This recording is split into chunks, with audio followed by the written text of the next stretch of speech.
aback because, as Reese explains it to me, oral sex can be more intimate than penetration for a woman. Yeah, it took my older sister, unfortunately, to teach me that. No. That is a lie. You did not listen. 51 years of age. You have been womanizing women for a long time. Does that make sense? You've been taking advantage of women for a very long time. Yeah, I said it. Yeah. And you're telling me you've only just figured out, you've only just found out that any part of sexual activities can can be an intimate experience for women. Don't lie. Somebody that pretty much has been manipulating women with the fact that he's in a wheelchair all this time, you can't tell me that you never knew that intimacy for women is something that can be intimate to them, depending on the woman.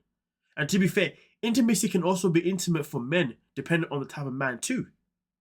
Because I know for myself in particular, it is very, very, very, very, very, very hard for me at this stage of my life to try and have intimacy with somebody without having, a certain level of respect, a certain level of a connection, something that says, you know what, I actually care to share my skin with your skin. Do you see what I'm saying?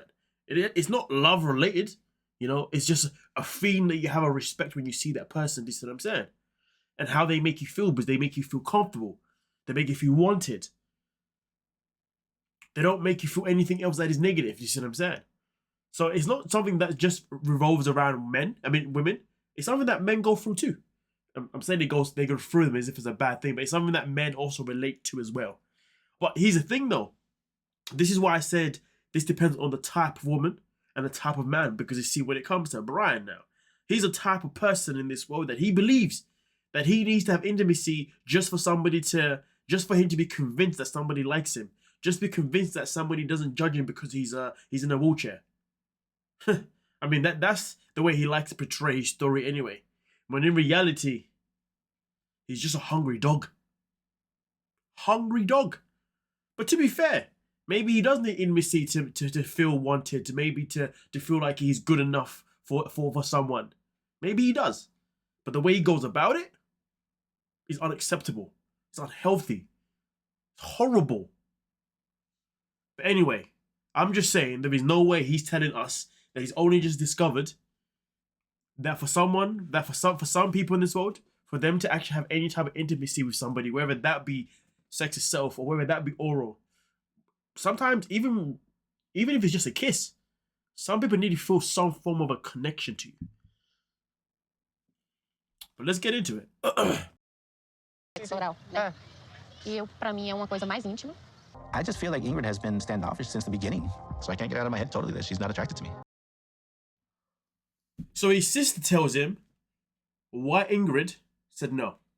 Why Ingrid ended up not feeling him in that situation when they were going to have sex. But she changed their mind. But then of course, he didn't have a condom. So therefore, in that situation now, he said oral. She said no. And your sister told you why she obviously said no. Just because it's oral, it doesn't mean anything. But then he has a conversation with Ingrid. Ingrid goes and tells him the same thing. And Ingrid wasn't a part of the conversation with him and his sister because she's a woman and her sister understands her. But no, that answer's not good enough. Now, just to clarify, this specific scene here that we just watched and I'll play it again, okay, this one itself in particular here, this one was after the first bit, just so you know. Okay, I had to manipulate his time a little bit because there's a thing that he does. So this scene here actually happened after, okay, what he says next here. So let's get into it. Disgraceful. Mais íntima. I just feel like Ingrid has been standoffish since the beginning, so I can't get out of my head totally that she's not attracted to me. So now let me talk about this bit. How can you sit there and say that she's been standoff with you? It's funny because he says that she's been standoff with him from the very beginning. So why would you go out your way to, 1, buy her flowers, 2, buy her kid a toy, 3, meet her friend, 4, then turn up at her house uninvited,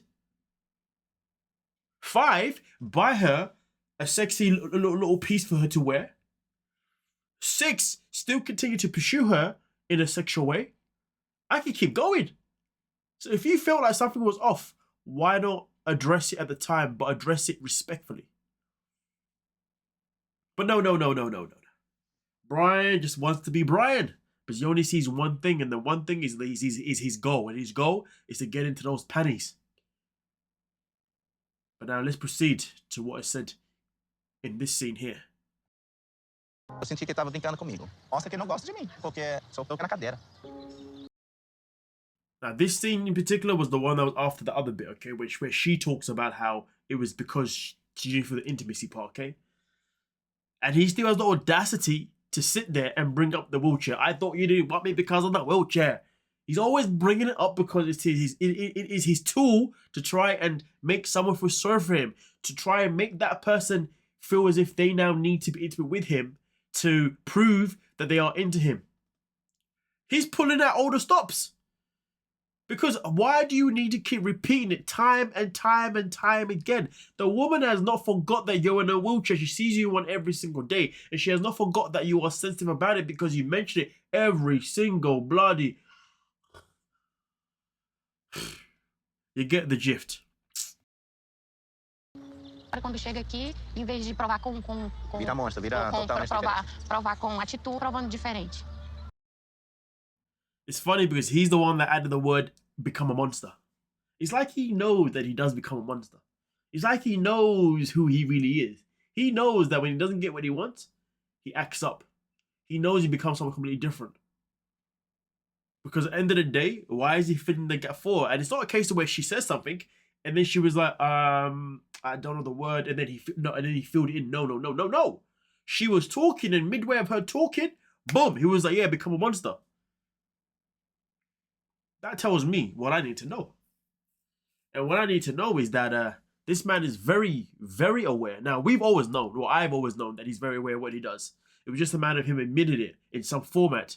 And this is one of those formats, in my opinion, that he's admitting that he knows that he is a monster, or at least can be a monster at times, if he doesn't get what he wants. If the baby does not get his dummy, the baby acts out. Damn. Oh my gosh. Well, the good thing is these two are no longer together anyway. That's the good thing. And also, lastly, if he felt like she wasn't into him this whole time, he also came in and started talking about how she's a sex worker on online as well. Really throwing her under the bus. I mean, to be honest with you, let's just run with the theory that she is a sex worker, right? Imagine, right? You're dating somebody that's a sex worker, and they don't even want to sleep with you. That's nasty methods.